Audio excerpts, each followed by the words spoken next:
Pain can be both a cause and a consequence of sleep deficiency. That is the whole problem stated in one sentence. Poor sleep quality worsens pain, pain disrupts sleep, and addressing that cycle is considered crucial for effective pain management and for a patient's overall health outcomes. Treat the pain and ignore the sleep, and half the loop is still running. It would be easy to hear that and file it under common sense. Of course, hurting keeps you awake. Of course, being tired makes everything feel worse. But the research is making a stronger claim than that, and the difference matters for how you get treated. The bidirectional relationship between sleep and pain has implications not only for individual clinical management, but for chronic pain prevention and for public health more broadly.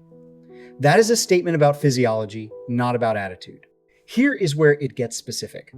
The proposed mechanisms for how sleep deficiency modulates pain are multiple, and they are named. They include the opioid system, the monoaminergic system, the orexinergic system, the immune system, melatonin, and the endocannabinoid system. They include the hypothalamic pituitary adrenal axis, and they include adenosine and nitric oxide signaling. Pause on the first item in that list. The endogenous opioid system is the body's own pain-modulating machinery. If sleep deficiency affects that machinery, then a poorly slept patient is not starting from the same baseline as a well-slept one. That is a physiological statement, not a motivational one.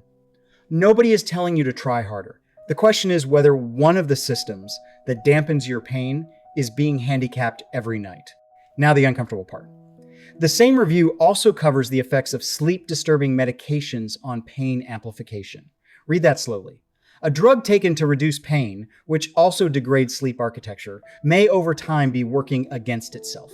That is not a reason to stop anything on your own. It is a reason to raise sleep explicitly the next time your medications are reviewed. It is part of how opioid stewardship is approached here.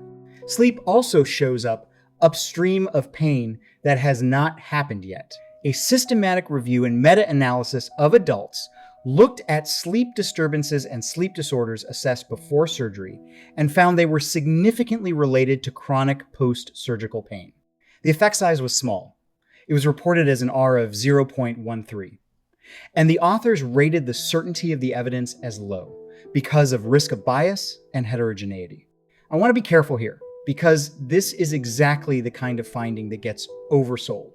Small effect, low certainty. That is what the authors said, and that is what I am saying. Their conclusion was modest and sensible. Presurgical sleep disturbances should be evaluated in order to identify patients at risk. Asking someone how they sleep before an operation is a cheap thing to do, and there is a real, if small, signal behind the question. So what do you actually do with all of this? The practical version is that sleep belongs on the problem list rather than in the social history. It is not a lifestyle detail mentioned in passing near the bottom of an intake form. It is part of the clinical picture.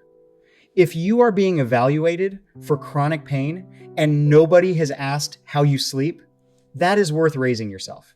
The second practical point is that the treatments overlap. Behavioral treatment for sleep and behavioral treatment for pain have a great deal in common, and that work is delivered in-house here, through counseling for chronic pain, and where mood and trauma are part of the picture, through anxiety, PTSD, and chronic pain. The other half of the work is reducing whatever is generating the pain in the first place, so that nights become survivable. Those options are on the pain treatments page. And lifestyle medicine covers the metabolic side of the same problem. Let me answer the questions that come up every time. Does pain cause bad sleep, or does bad sleep cause pain? Both. Pain can be a cause and a consequence of sleep deficiency, and the relationship runs in both directions, which is why treating only one side tends to disappoint. How could sleep loss physically make pain worse? Through the mechanisms already named: the opioid, monoaminergic, orexinergic, immune, melatonin, and endocannabinoid systems, the HPA axis, and adenosine and nitric oxide signaling. The body's own pain-modulating systems are among those implicated. Could my pain medication be hurting my sleep? It is a recognized concern, and sleep-disturbing medications have been examined in relation to pain amplification. Do not change any prescription on your own. Raise it at review. Should I mention sleep before an operation?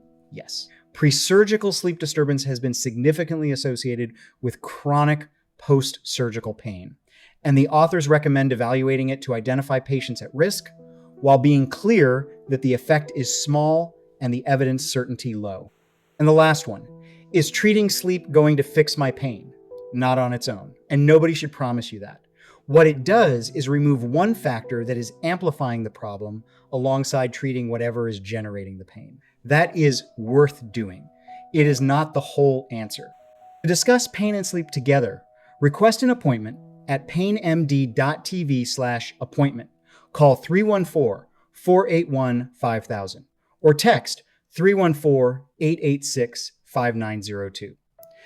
We have two locations, 4477 Woodson Road, Suite 100 in Street Lewis, and 12174 Natural Bridge Road in Bridgeton. Do not need a referral, and you do not need to be an existing patient.